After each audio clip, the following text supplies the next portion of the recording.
Okey, bismillahirrahmanirrahim. Assalamualaikum warahmatullahi wabarakatuh. Saya ucapkan kepada semuanya para hadirin yang bersama-sama kita pada pagi ini. Segala pujian kepada hadrat Allah Subhanahu Wa Taala atas izinnya kita dapat bersama-sama mengikuti satu program iaitu Career Talk with Industry with a corporate band from Band Rakyat. Terima kasih saya ucapkan atas kehadiran anda yang sudi untuk meluangkan masa dengan menyertai live kami malam ini. Sebelum memulakan majlis, marilah kita membaca suratul Al-Fatihah untuk memberkati majlis kita pada malam ini.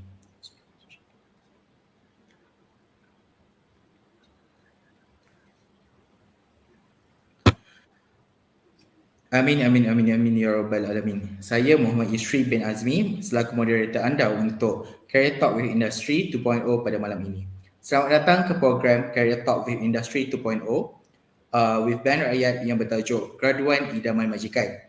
Tujuan utama kami bawakan program ini adalah untuk yang pertama, membantu graduan baru dalam membuat persiapan ke alam pekerjaan.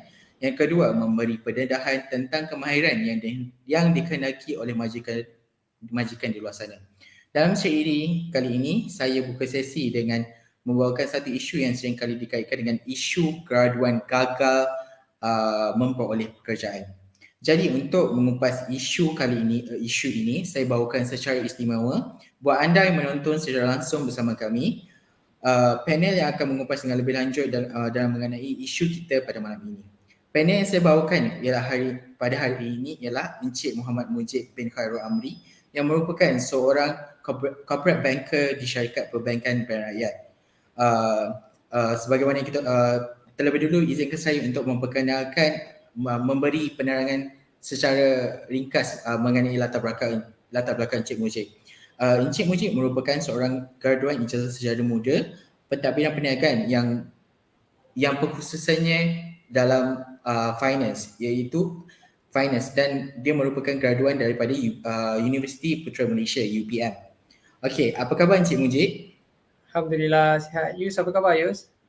Alhamdulillah sihat. Okey, terima kasih kerana meluangkan masa bersama-sama kami pada malam ini. Baiklah, sebelum meneruskan agenda ini, saya mengingatkan para menonton sekiranya ada sebarang soalan boleh diajukan di ruang komen. Baiklah, tanpa membuang masa, marilah kita mempersilakan panel kita untuk membincangkan topik kita pada malam ini dengan lebih lanjut. Okey, Encik Mujib. So soalan pertama saya adalah, apakah kualiti dan kemahiran utama yang dikehendaki oleh majikan dalam kalangan graduan yang baru saja menamatkan pengajian semasa proses pengambilan kerja? Sebagaimana kita tahu, Encik Mujib merupakan seorang bekas pelajar. So apakah kemahiran yang dikehendaki oleh majikan bila kita memohon pekerjaan di tempat ataupun di organisasi di organisasinya.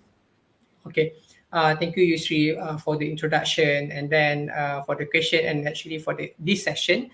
Honestly, saya nak mengucapkan ribuan terima kasih kepada UiTM Tapah and to all of the audience yang sudi meluangkan masa hadir dan dengar pada sesi perkongsian pada malam ni. So I would share based my own experience, whereas currently I have 3 years of experience working, and I think my sharing would be similar ataupun lebih dekat lah berbanding someone yang probably in the industry dah 10 tahun. So perspektif dia mungkin sedikit berbeza, tapi as a, let's say a junior executive or a junior analyst working at one of the banks in Malaysia, so saya rasa I can relate more to the student who are preparing themselves to enter the workforce. So that's a little bit background about my sharing. So back to the question yang Yusri tanya kepada saya, what is the main skills, kemahiran utama and like preparation for the graduates or final year student to enter the workforce. First kali saya nampak biasanya orang akan cakap berkenaan dengan 2 main skills. Okay, satu soft skill, satu hard skill. Alright, so soft skill I think everyone dah acknowledge benda tu, the way how you communicate, the way how you write professionally, you know, the way how you respect your mentors, supervisors and colleagues at the office. And then hard skill is about how you perform and deliver the task given by your supervisor. So basically jawapan ni jawapan mainstream lah kan. Tapi I think dalam soalan yang Yusri lontarkan kepada saya nak cuba jawab kemahiran yang graduate ataupun final year student perlukan is actually kemahiran you to explore opportunity. So just now before we go live, saya ada tanya Yusri. So Yusri belajar dalam bidang psikologi and what his next move. So dia kata tadi Yusri akan minat dalam bidang autism. Macam betul tak? Betul, related to autism. So this kind of skill you have to master at the very early stage of your study actually. So macam saya, speaking at my personal experience, bila saya habis sekolah, saya pergi asasi, and then dekat sekolah saya belajar science tu lane. Ada biology, maths, chemistry, and then dekat asasi pun foundation ada pure science stream, which is still the same. I learn science. Tapi at that point of time, I don't think yang bidang sains akan bagi a good paying job to me at that point of time. So personally, I rasa I kena tukar bidang. So bila dah tukar bidang, so degree I ambil business administration, then I nak fokus in finance. Okay, so from the first year lagi, I dah target I nak kerja sebagai apa. So I think the main question here, how you explore opportunity, you nak jadi apa ke depan. So sama juga, I anak kedua daripada 6 adik-beradik, I ada adik yang baru lepas habis SPM. My first question to her bila dia nak apply UPU dan sebagainya, I call her Dijah. Dijah nak jadi apa? Dijah nak kerja apa and what you value in your life? You value money ke? You value masa and etc. So bila you dah digest those kind of question, then you are prepared. So let's say speaking on my experience, I belajar business admin, major in finance, which is very broad. Macam Yusri in psychology, very broad. Satu bidang knowledge yang sangat broad. So kalau you rasa, let's say I grad in finance, I hanya boleh kerja bank, tapi kalau I tak dapat macam mana? Okay? So this is a very crucial thing as a students in university. You must acknowledge and explore as early as possible where you want to go. Then bila you dah tahu you nak pergi mana, you akan start accumulating the hard skill, because what you learn subjects in university is actually concept, fundamental knowledge, whereas this is a theory, it's not a practical dekat industri kan. So bila you dah tahu, then you boleh accumulating your hard skill. So macam bila I dah first year dekat university, I ambil business admin, which is I tak pernah belajar accounting. I never learn about finance, stock market, economics. I never learned that in school. I tak ada basic langsung.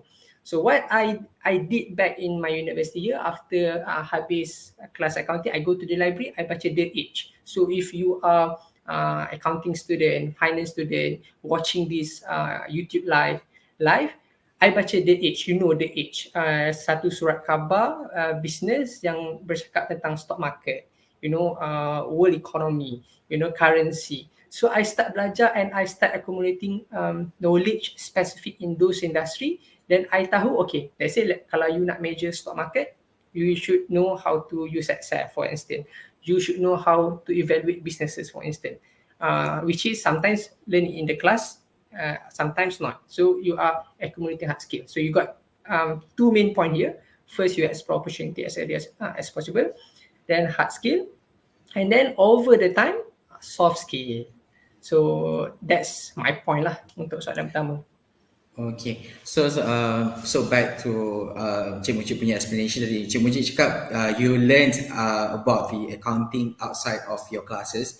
So saya nak tanya, ada tak macam like another skill that you belajar, but from macam likely guna ada platform macam join classes lain ke?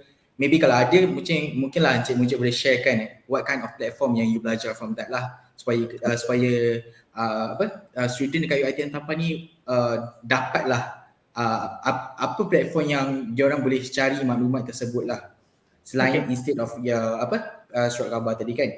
Okay. So back in my uni years, I try to be safe as much as possible. Sebab I plan I nak buat business during my 3rd and 4th year. So I tak ada pergi mana-mana kelas yang berbayar. Tapi I found out we live in information age. Whereas information and knowledge can be obtained everywhere. Just you Google, you akan dapat. So my learning input banyak daripada internet je lah. I just Google, I just go into the YouTube, I just follow as many as possible people yang buat content in my industry. So let's say what I jumpa satu keyword, contoh I bagi contoh dalam finance industry. Let's say dia kata recession will occur in every 10 years. It's just a simple statement. So I just Google kenapa cycle recession ni every 10 years. So dia akan jumpa keyword dia. Let's say dia kata US Treasury yield lah, bond prices go up lah. So from that I keep exploring from keyword to keyword, from keyword to keyword until I dapat the concept, then I boleh tahu. So that's how I accumulating my hard skill ataupun knowledge. Then bila I dah dapat this knowledge, skill pula, let's say you want to predict economy expansion, for instance, you want to evaluate businesses, you nak guna tool apa? You boleh guna tool apa? Excel contohnya kan. So how you gonna use Excel untuk put mathematical algorithm ke formulas ke untuk derive business metrics contohnya kan. So I just go to the YouTube, I tengok macam ni orang kat YouTube guna Excel. So as simple as that actually. I explore hard skill, I explore knowledge outside the classroom. Okay, terima kasih for a great elaboration on that first question. Okay, so sekarang kita akan bergerak kepada soalan yang kedua. Soalan ni saya rasa sangatlah penting sebab because as for myself, I have been experiencing a lot like saya jumpa orang tu pun semua akan say the same things. So the second question adalah sejauh manakah latar akademik yang cemerlang untuk majikan menawarkan jawatan kepada graduan baru berbanding dengan individu yang memiliki pengalaman praktikal. As for myself, yang sekarang ni macam orang cakap dah at the end of my era of studying, so I will be planning on job hunting. So once before masuk university, saya dengan cakap orang nak kerja, kalau you nak kena hire dengan your boss, you need to have a really good academics background, right? Tapi once saya dah pergi keluar and I meet a lot of people yang dah bekerja, dia orang akan cakap academic is not really important. So even saya yang tengah job hunting sekarang, bila saya buka job street, the most important thing dia orang akan list out itu adalah pengalaman. So technically, apa pandangan Cik berkaitan dengan latar akademik? Adakah ia penting ataupun tidak? Macam tu. Okay, thank you Yus. So actually soalan ni sangat subjektif, debatable lah. Opinion might be debatable, tapi my point of view that I would like to share with the audience tonight is actually it's depending on the industry. It's really depends on the industry. It's really depends to what company you are applying for, what position you are looking for to work. Okay, for instance, there is one industry that we call management consulting. So apa management consultant do? They will approach board of director, they will approach CEOs, CFOs, the C-suite level. So this kind of position in management consulting industry, dia nakkan orang yang ada degree atau master from Ivy League, top 10 university in the world, and they are really just hired very bright student, for flat student, flying colour student. So they are really biased lah dalam dia punya recruiting process. So benda ni is well known lah within the industry. So if we are talking about if you want to work in this kind of industry, then from the early beginning you memang kena score lah, and then you memang kena masuk Ivy Leagues. So kalau I grad from UPM, I nak apply from this established firm, memang most probably I tak dapat, even though I fall flat. Even though I anugerah diraja UPM, most probably tak dapat. Sebab apa? Because I'm not graduated from Ivy League University. So it is very biased lah. Tapi again, it's depend on the industry. Same goes to I heard from my friend. I have friend from UTP, University Technology Petronas, and she got anugerah diraja, some sort like that. Best student lah out of her batch in UTP, Convo probably 3,000-4,000 student. So she's number one lah dalam UTP. And then because of her academic excellency, Petronas dah sediakan satu position every year untuk the best student of UTP to enter Petronas. So actually good academic result really open doors for you from established firm. Petronas, like banks, they're really looking someone that have a very good academic background. But still, let's say I grad with a good academic background and I apply for, let's say, Maybank management trainee, I nak kerja bank. So I probably being accepted to the interview, tapi bila hiring process, because they ada level 2, level 3, level 4, if I'm not prepared for my soft skill, how I present my ideas, how I communicate, what is my knowledge about certain, economic, accounting and business skills, probably I sangkut juga. So again, it's really depends dekat company yang you nak kerja. So kalau let's say you dah sampai third year, final year, and then your CGPA cannot be repaid lah. Kan? Macam dah koyak kan. Dah tunggu. Don't worry. My advice, don't worry. You just abaikan what have done. You cannot repair dah pun CGPA tu. And don't think you nak buat repeat semester just nak repair. Go for hard skill. By definition, hard skill, you can go macam short internship. You can expand your knowledge outside classroom, macam apa yang I buat.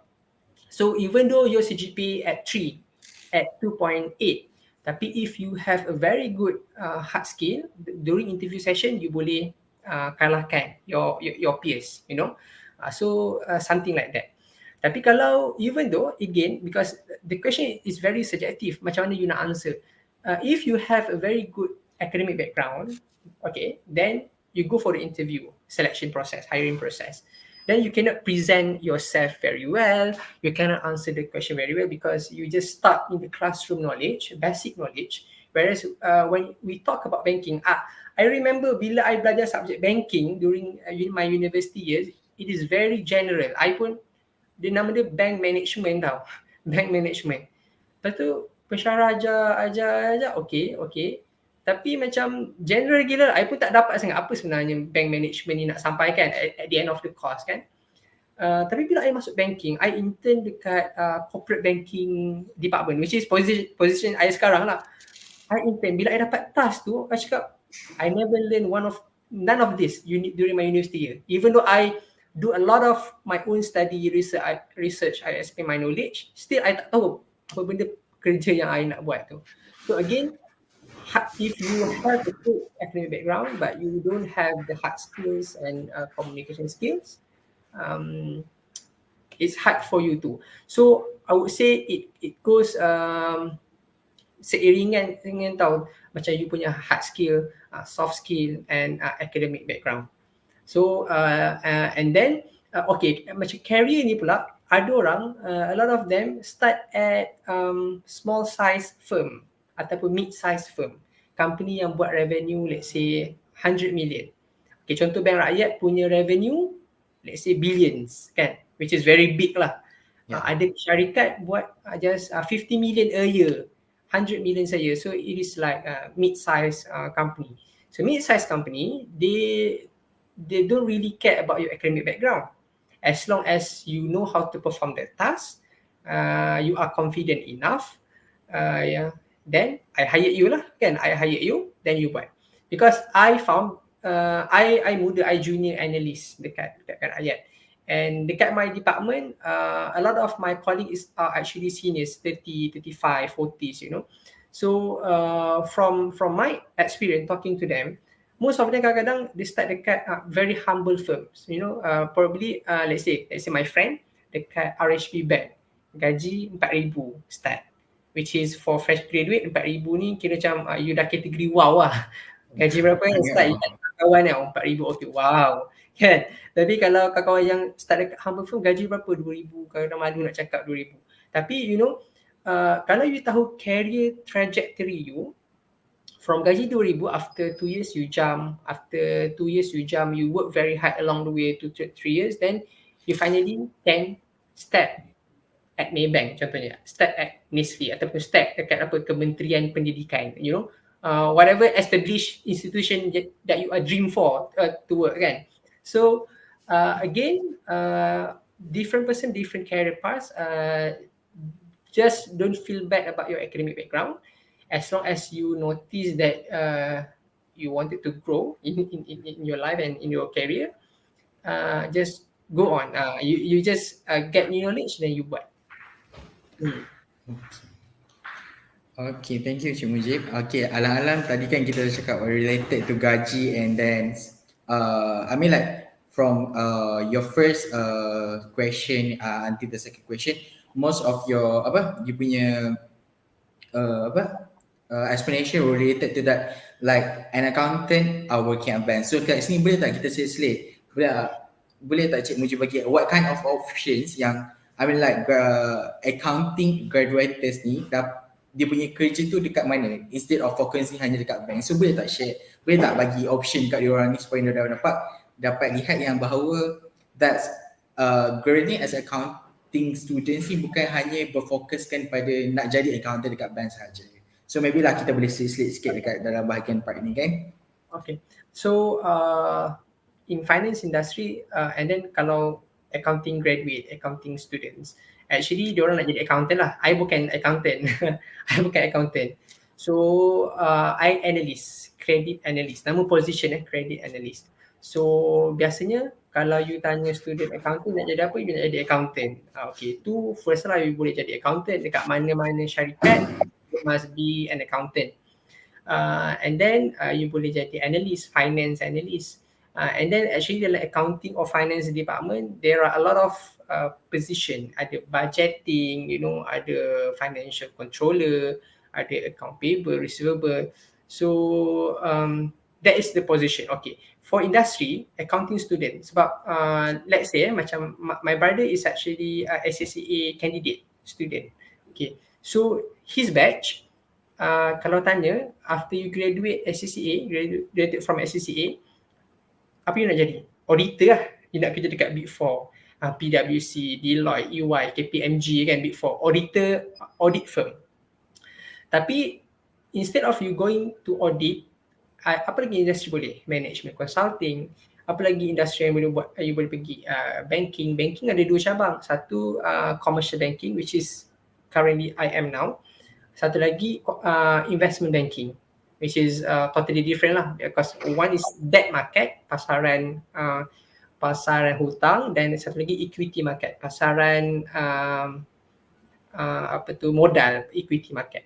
And then you can go to like MOF kan, you can go to tax, treasury, perbendaharaan negara. So it is actually very broad lah. You can be a lecturer, and then you boleh masuk IT, because sekarang banyak accounting software.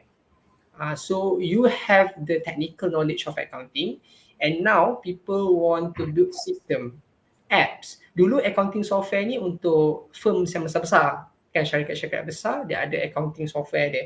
Tapi now small entrepreneur, micro businesses, dia dulu buku 55 ataupun Excel. So sekarang ni dia orang build apps, mobile apps, a simpler software. So bila you as an accounting student and you can read IT language, so you can be a business analyst. You can bagi tahu, okay, dalam accounting software you nak buat bookkeeping contohnya, you nak record duit keluar masuk, cash flow. So you translate that into codes, whereas the developer akan write the codes lah, develop the software. So industri tu banyak. It is very broad, and then within industry pun position dia banyak, so you just have to explore. mana yang bagi gaji you okay, mana yang nature of work dia yang you suka, then it would be good lah for you.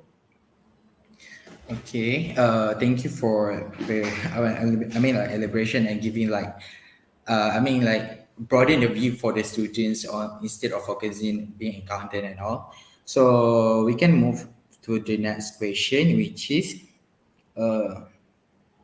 okay, macam mana bagaimanakah graduan baru dapat memastikan bahawa latihan amali ataupun kerja semelian ataupun aktiviti curriculum dapat menunjukkan diri mereka di mata majikan semasa proses pengambilan kerja. Mungkin Cik Mujib pun mungkin adalah jalankan any kind of project dekat yang like during the internship, so it can boost your your punya portfolio dia untuk your bila you nak ambil nak mohon kerja kan. Okay. Understood. So again, we go back to basics. Actually, bila you nak kerja, you nak orang suka dekat you lah. So the definition your supervisor or your colleague, your seniors like you tu, it could be you cepat belajar, kan? Orang bagi kerja you macam you proses tu cepat, RAM you tinggi. Kalau orang bagi kerja you macam terpinga-pinga, lepas tu tak tahu nak buat, baru nak buka Excel kan. So people will doubt you lah. So bila you go for internship, it is actually very good platform for you to establish your credibility. How fast you nak gain trust of your supervisor. Okay, so first kali it must be that you can perform the task. Kalau tak boleh perform, definitely people akan don't have high expectation on us because we are fresh grad kan. Tapi when you being given a task, you kena tahu, okay, I dulu kan, I masuk intern, and then one clerk tu dia kata, okay Mujib, this is your place kan, your table, I duduk. Literally I tak ada apa-apa, kosong je meja tu kan. I pun bawa laptop sendiri. I tak tahu buat apa. I pun buka laptop I pun tak tahu I buka laptop tu I nak buat apa kan. First day, literally first day, I tengok semua orang sibuk. This analyst literally don't have time to entertain you, untuk bagi you kerja, ajar you, don't have time. So aku tak tahu nak buat apa kan. Then I go, clerk tu bagi tahu, ini bilik bos nama dia. So I jumpa orang. So bila dah jumpa orang, after second week, I start untuk approach my seniors kat situ. Contoh I cakap, Encik Akmal, boleh tak kerja Encik Akmal ni, Encik Akmal bagi je whatever kerja tu kat saya.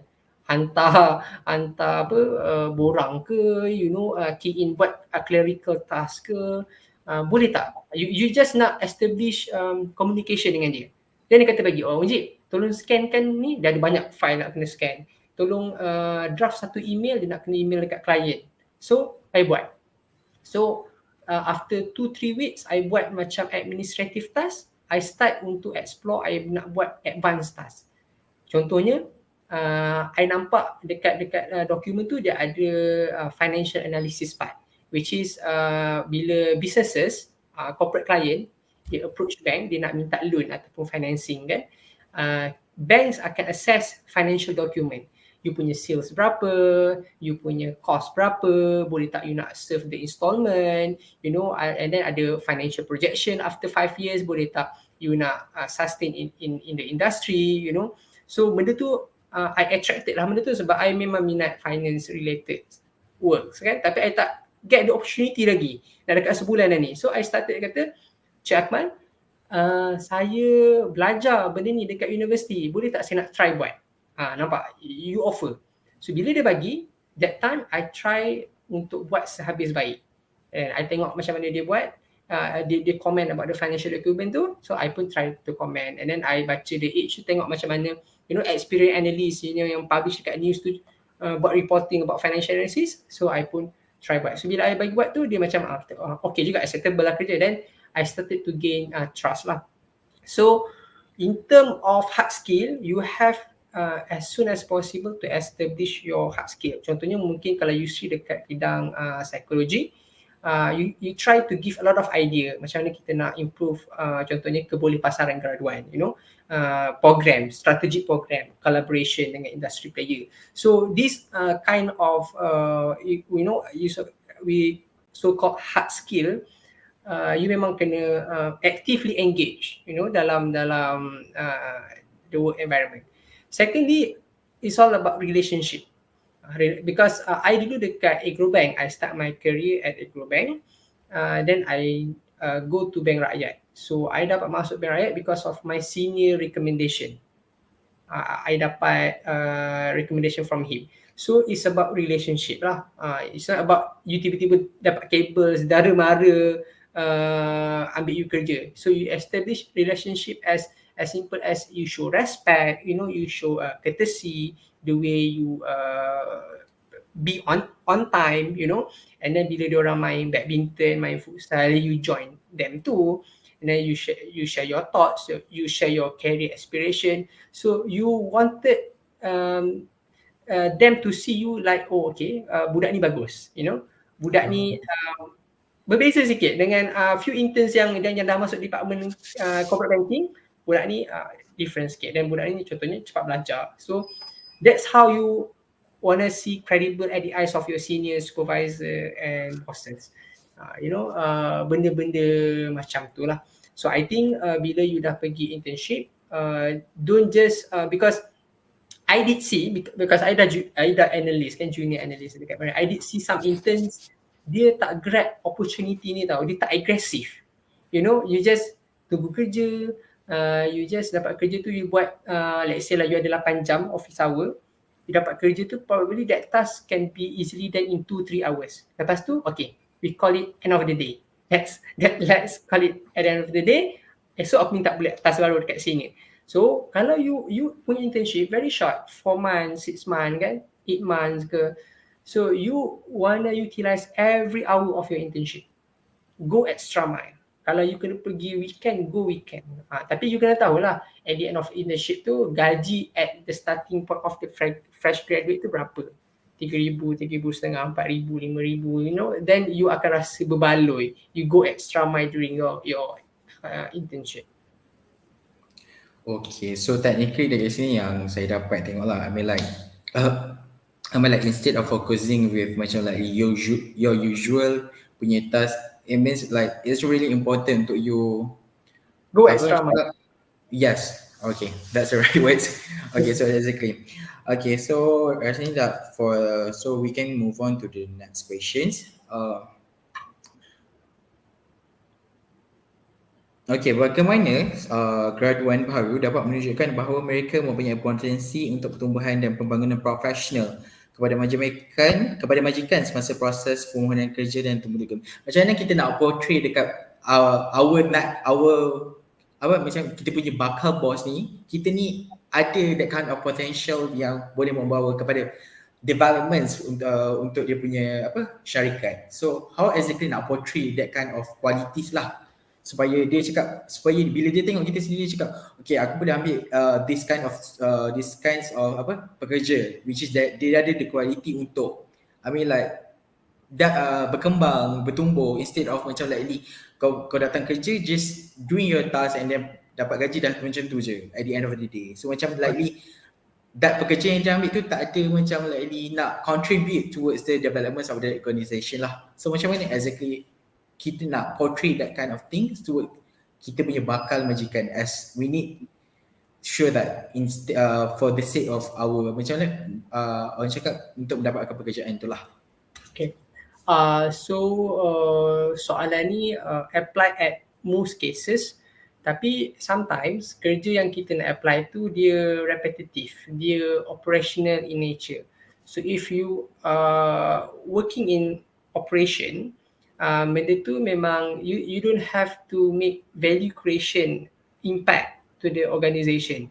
Contohnya as an analyst at corporate banking, I kena buat value creation activity, whereas my KPI, let's say I kena give to the bank 100 million financing ataupun loan, every year I kena generate deal 100 million, which is directly contribute to the revenue of the bank lah. So this is value creation activities. Sometimes kalau you kerja bank, you kerja dekat bahagian let's say teller bank ataupun dekat branch yang memang operation, you kira berapa duit dalam ATM and then you manage, you ensure the system not breakdown.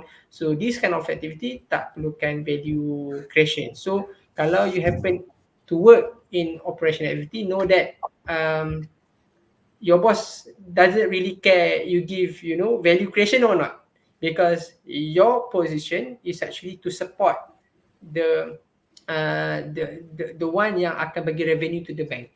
Because if you are not there in the support department, the revenue generating department takkan buat susah nak buat duit lah.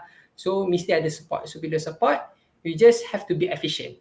Okay, because the question just now, macam mana kita nak bagi kita punya boss ataupun employer tu rasa macam tadi Yusri? Dia macam kita punya majikan dapat lihat yang kita ni mampu macam like ni dapat menunjukkan bahawa mereka punya potensi untuk pertumbuhan dan pembangunan profesional. Pembangunan profesional. So if you talk about operational things, that's just do it efficiently. Because if you do it efficiently, let's say, okay, bila ada let's say ATM breakdown dekat bank, biasanya masalah tu akan ambil masa let's say 5 hours untuk the process untuk repair the ATM, you know, untuk masukkan duit, keluarkan duit. So kalau you dekat operation team, then you rasa from 5 hours we can be reduced to 4 hours, 5 kepada 4. So it could be good enough. So your immediate supervisor akan rasa okay, I can promote him to the senior guy, you know, senior position. So as simple as that. Tapi kalau you dekat revenue generating department, then you have to do basically bring in more money to the institution. And then next, bila we are talking about when you enter workforce, macam mana you punya boss tahu you have a very good career aspiration. When you are sharing with them, your supervisor that you are going to pursue study. So it can be a sign that you have ambition. I'm going to pursue master, I buat part time ke, and then how I manage my time, maybe Sabtu Ahad I ada kelas, I know weekdays I focus my work. So boss you nampak, okay, you are very active, you have a good career trajectory lah. Okay. Second, you can pursue professional certification. So a lot of industry dia ada professional certification masing-masing, specialist. You want to be like SCCA is a special program, a chartered accountant kan. So when you have that, it establish more credibility on your background. So it is actually improve your knowledge, then you can contribute more to the department and organisation lah. Okay. Okay, terima kasih Encik Mujib. Okay, saya ada bukan satu soalan lah saya nak cakap. So technically kan, macam likely is it really important untuk kita even from different I mean like as for now for myself, saya sekarang saya ambil bidang psikologi kan.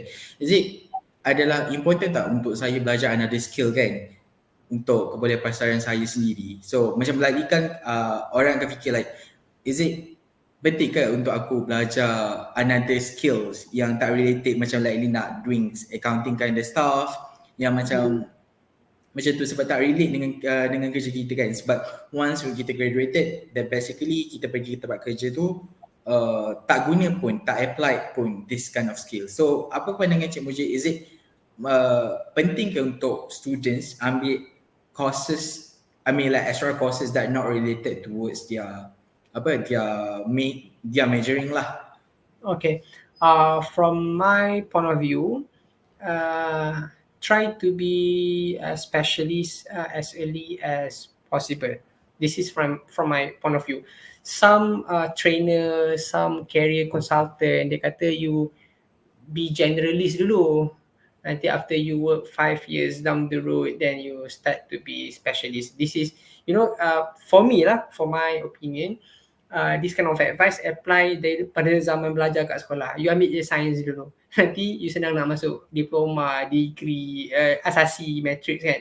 So nanti bila you dah tahu you nak buat apa, you baru jadi specialist. So ada betulnya juga, tapi I rasa bila you dah grad in psychology, you dah grad in medical, you dah grad in veterina, you dah grad in engineering, you kena tanya first kali bila you dah masuk tahun kedua, tahun ketiga kan, you dah 3 tahun kat universiti, am I really interested untuk pursue engineering? Adakah aku sesuai jadi engineer? Because I met a lot of engineers, my friend, bila dulu dia ambil science, dia suka physics, dia suka math, and then pursue engineering, okay, mechanical, chemical engineering, aerospace engineering. Bila dah pergi engineering, they still perform lah because the subject is their forte, kan. Ada orang masuk engineering, subjek ni susah lah, maths ni terciduk kan. Tapi ada orang memang excellent student, engineering student. Tapi bila kerja, rupanya chemical engineer, aku kena kerja dekat kilang kimia. Aku kena kerja aku kena supervise glove production, glove manufacturing, which is tak boleh dengan dia. Dia rasa dia kena kerja dalam aircon. Ada orang jadi accountant. Aku nak jadi accountant because my pakcik accountant, he make a really good salary. Aku tengok lifestyle dia bagus. So I aspire to be an accountant. So aku pursue ACCA. Then bila masuk ACCA, duduk atas meja, desk job, 8 to 5. Aku tak boleh duduk dekat desk job. Aku kena ada rigorous kind of activity. Aku kena keluar, buat sales, pergi site visit, kind of those things. Aku kena pergi operation punya bidang. So again, you have to really ask yourself, dekat mana you nak settle down, kan? So bila you dah tahu dekat mana you nak settle down, then only you boleh progress the next step, kan? So your question just now adalah, can you repeat, Yusri? Question you. Question, I mean like, is it perlukah kita encourage that these graduates ni untuk belajar, okay.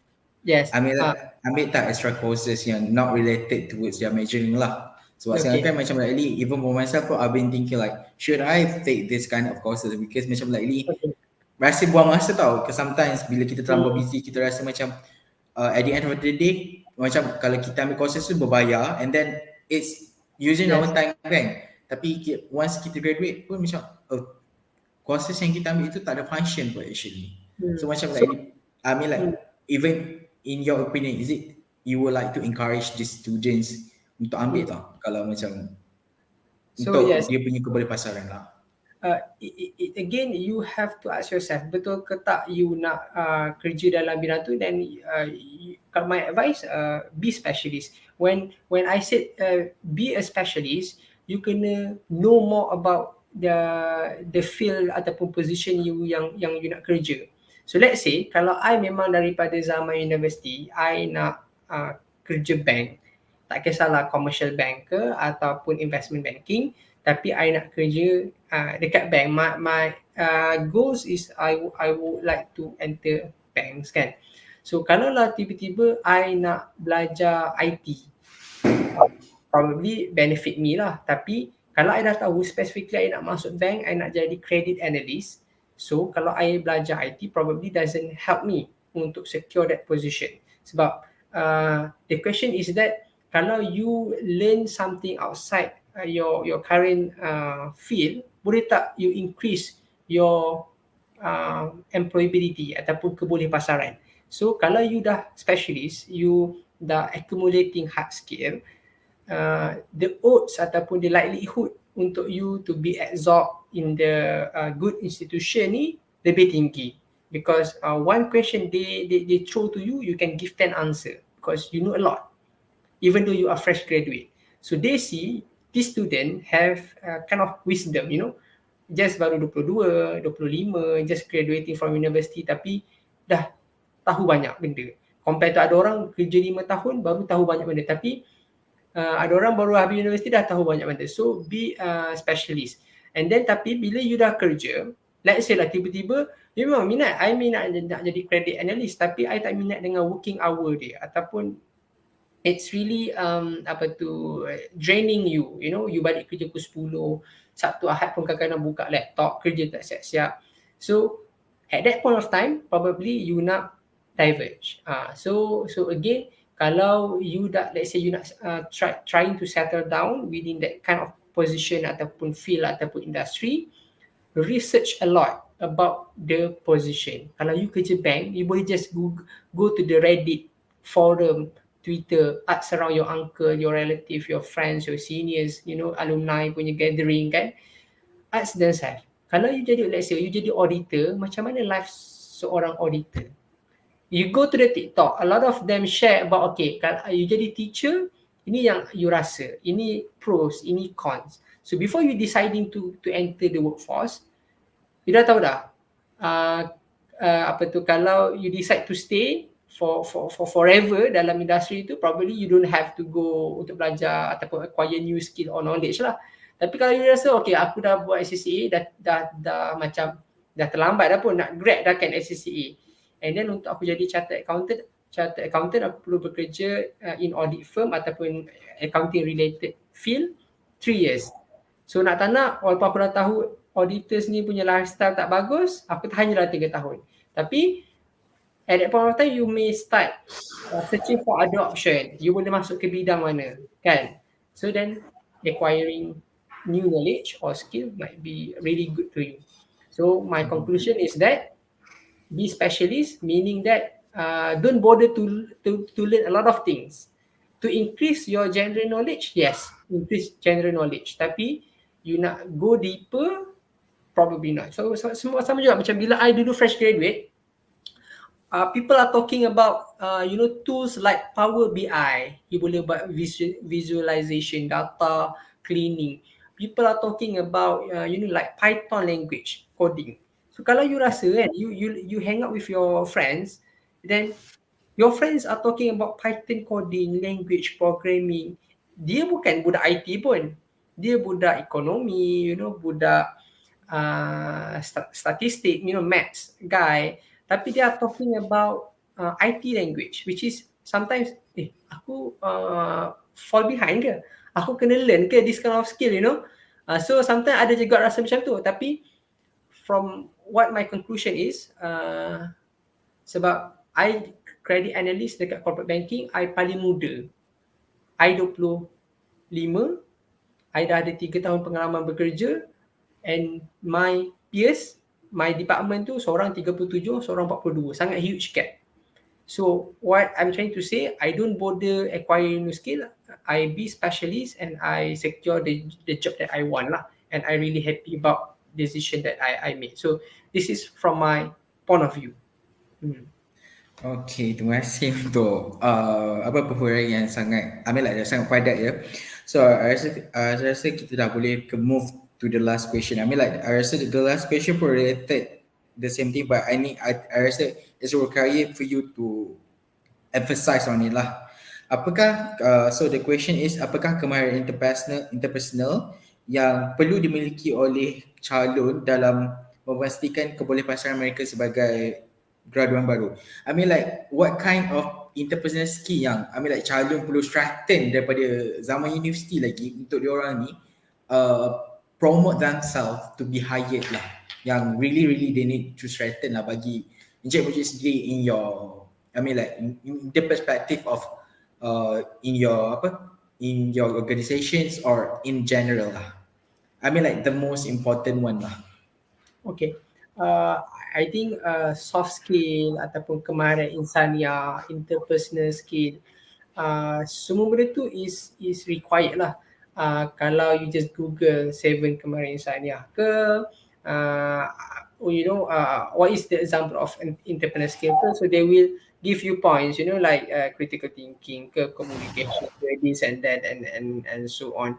So benda tu kalau you ada satu je strength tapi yang the rest tu you macam fairly je kan, just acceptable pun tak boleh juga, because you have to master all of them, and then it is proven proven lah based on research. That's why this kind of consultant, they come up with student must excel at this skills. For me, bila you dah masuk kerja, it's all about human relation. Macam mana you maintain, establish relationship. For me myself, I rasa I ambivert nama terms dia. Dia macam you introvert, you Yeah, kadang-kadang jadi both. extrovert. You have that two qualities. Yeah, sometimes I rasa I tak nak bercakap dengan orang. Sometimes I macam reluctant to hey, good morning, hey, hi, how you going, how's you doing kan. But some people they are really outspoken. So sebenarnya bila you masuk kerja, you have to be ringan mulut. Kalau you introvert, memang ada some jobs they don't require people to be extrovert ataupun outspoken. You boleh just they make jokes like programmer adalah orang yang paling introvert. Tak kisah pun, as long as you can deliver your job, you can write the coding, you can deliver creating the apps, mobile apps, system, you're done. He doesn't care you have interpersonal skill or not. You you punya penampilan macam I don't care as long as you can write code. So again, it's depend on the industry and job. Tapi most of the time try to be ringan mulut lah, especially bila kita junior, bila kita just nak masuk workforce, bila kita intern, siapa orang, tanya nama, cara you nak tanya nama orang, contoh macam hi encik, saya Mujib, intern dekat department corporate banking, boleh tahu saya tahu nama encik, this kind of thing, you have to master. And then I think dia again, bila you nak increase your likelihood to be absorbed, you can deliver the job, you maintain good relationship, and then professionalism you. Bila professionalism ni, you cannot deal with your boss macam you deal dengan mak ayah you. Language bahasa dia lain dengan keluarga. You can be more relaxed. Dengan you punya immediate supervisor, sometimes you kena dia ada bertapis sikit lah. Professionalism kan, kind of respect.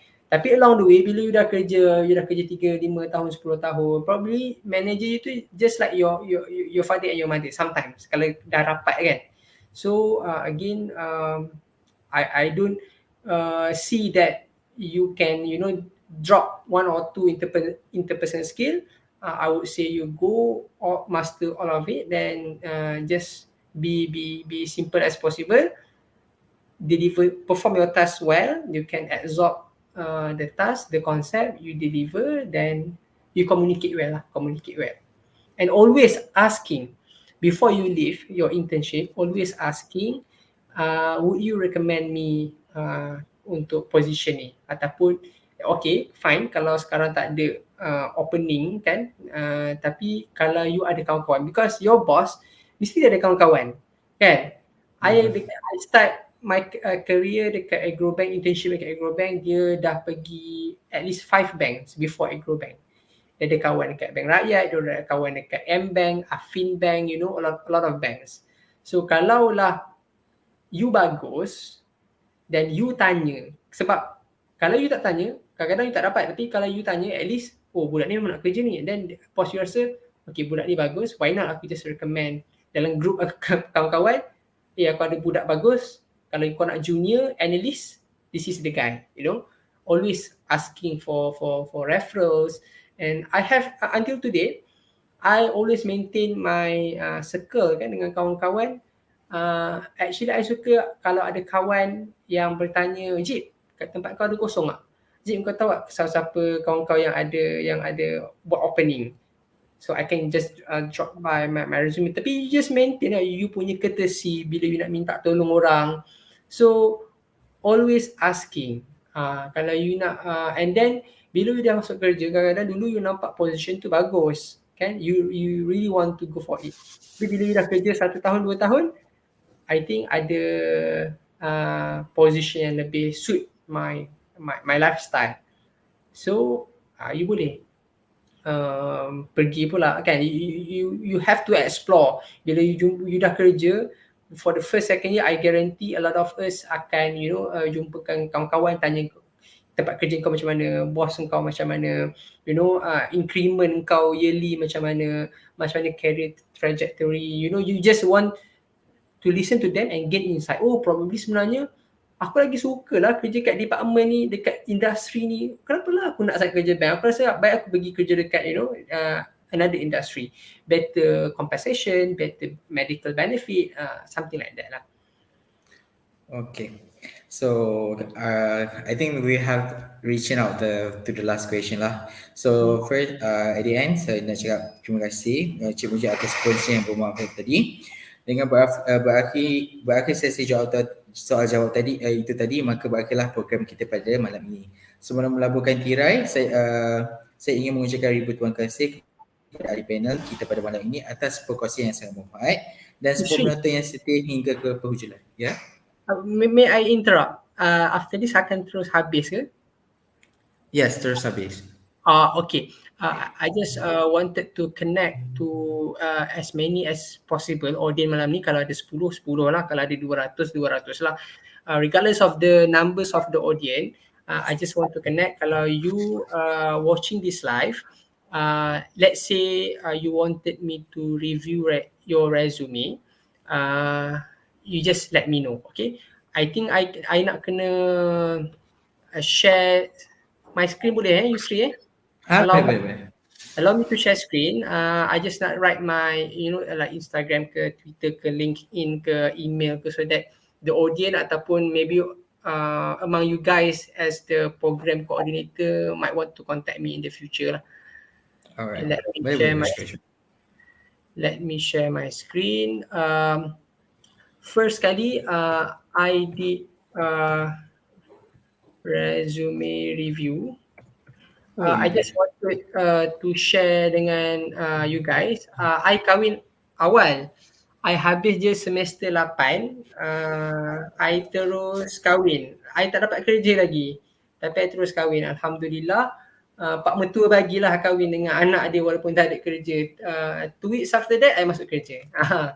So, bila cerita dia, bila I masuk kerja, after kahwin, I terus dapat kerja. My wife grad in biomedical science. Dia belum ada kerja lah.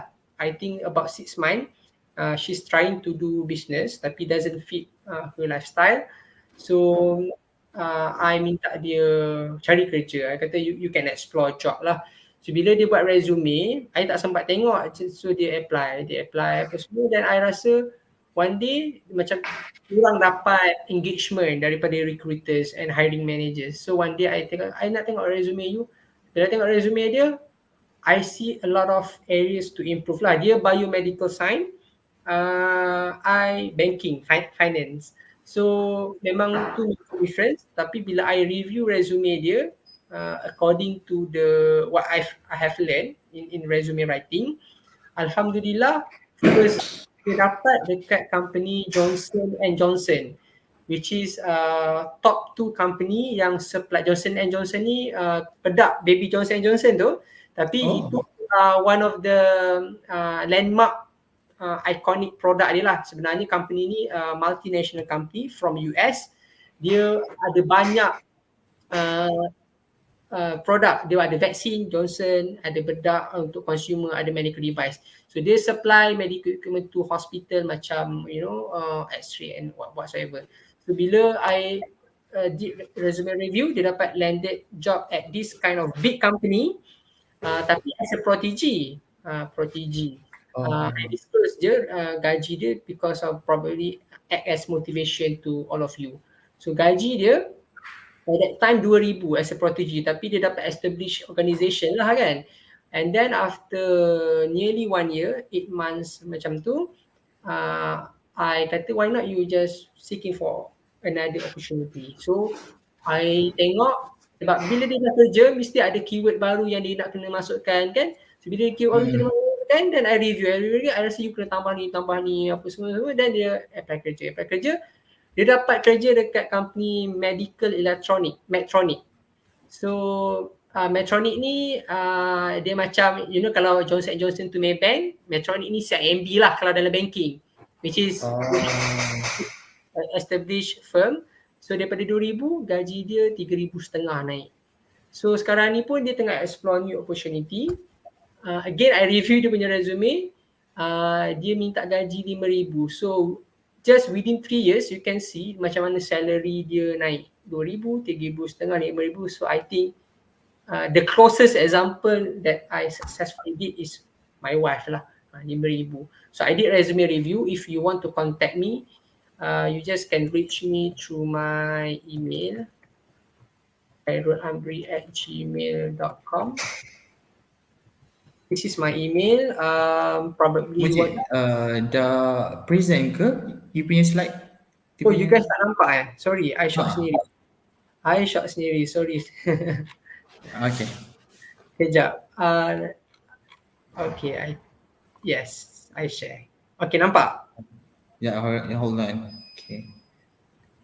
Alright. Nampak Boleh tak besarkan dia punya tu sikit? Boleh tak? Okay. Alright. Okay. Okay. So this is my email. Okay. This is my Instagram. Kadang-kadang I share my personal life. Kadang-kadang I share about work related lah. So probably you want to connect. This is my Instagram and Twitter. My LinkedIn, my full name je.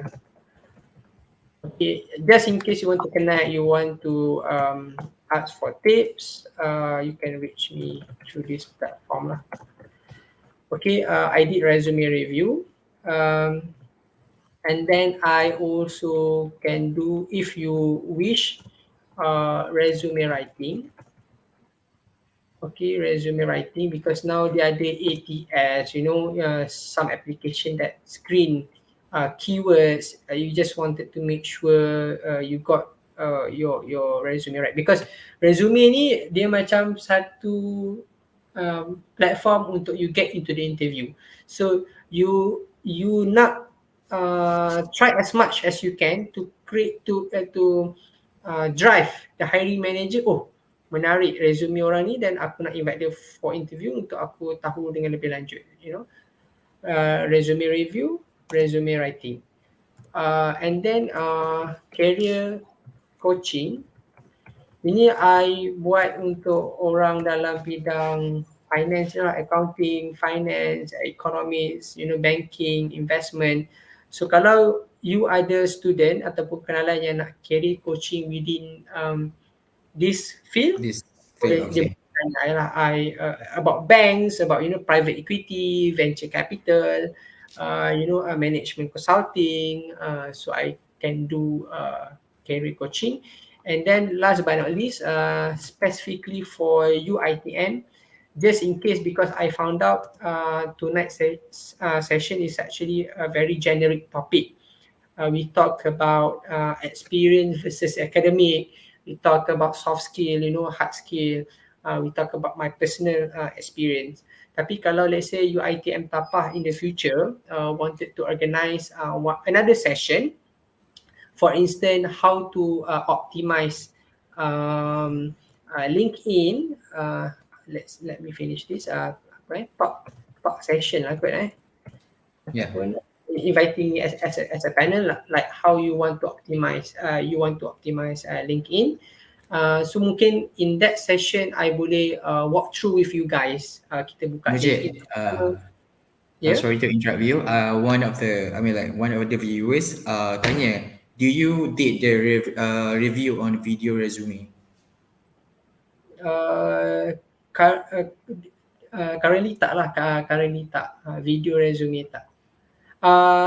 Tapi kalau you wish untuk hantar, I boleh tengok, sebab kadang-kadang video resume ni 1 minute kan. Dia macam 1 minute. Dia short video. 1 minute I can bagi insight lah. Probably I don't charge for that. Mungkin kita boleh bundle dalam resume review. You provide me your resume, ataupun you wanted me to write resume for you. Then after that you kata dalam hiring session tu ada stage buat video kan. So kita boleh go through sama-sama. I boleh advise area of improvement, tapi I charge on one thing je lah. Alright. Bagi student, I bagi harga student. And then okay, kalau ada question just interrupt, Yusri akan tanya I. Talk session ni LinkedIn sebab okay, I just wanted to share with you all my next career aspiration kalau I've been given opportunity, I nak kerja dekat Singapore. So I found ways how I can go there, and then I can leverage on LinkedIn. So maybe on this another session, I can walk through on LinkedIn. I can walk through you through ChatGPT. You nak guna AI, macam mana you nak leverage you punya message, professional communication. You just use LinkedIn, and then job portal lah, macam mana you nak enhance ataupun you nak buat personal branding, which is some sort of more technical compared to tonight's session. So I hope ni saja before we end, and I pass back to Yusri. First resume review, resume writing, career coaching, another session for talk, and then you can reach me through this. So kalau you nak screenshot sekarang, you boleh screenshot. You nak takat gambar, boleh takat gambar. And I hope to connect with you, at least dekat Twitter and Instagram. So probably I can learn from you guys juga. Kan, I can learn from Yusri from psychology background. Contoh lah. Okay, thank you Mujib. So dengan berakhir sesi soal jawab itu tadi, maka berakhirlah program kita pada pagi ini. Sebelum melaburkan tirai, saya ingin mengucapkan ribuan terima kasih kepada ahli panel kita pada malam ini. So diingatkan para penonton untuk mengisi Google Form bagi kehadiran dan maklumat balas yang akan diletakkan di section di bahagian komen. So kupon aktiviti boleh ditutup di pejabat HEP pada hari Isnin minggu hari 8. 15 minit. Link kehadiran akan ditutup after 50 minutes. Okay. Let's end podcast.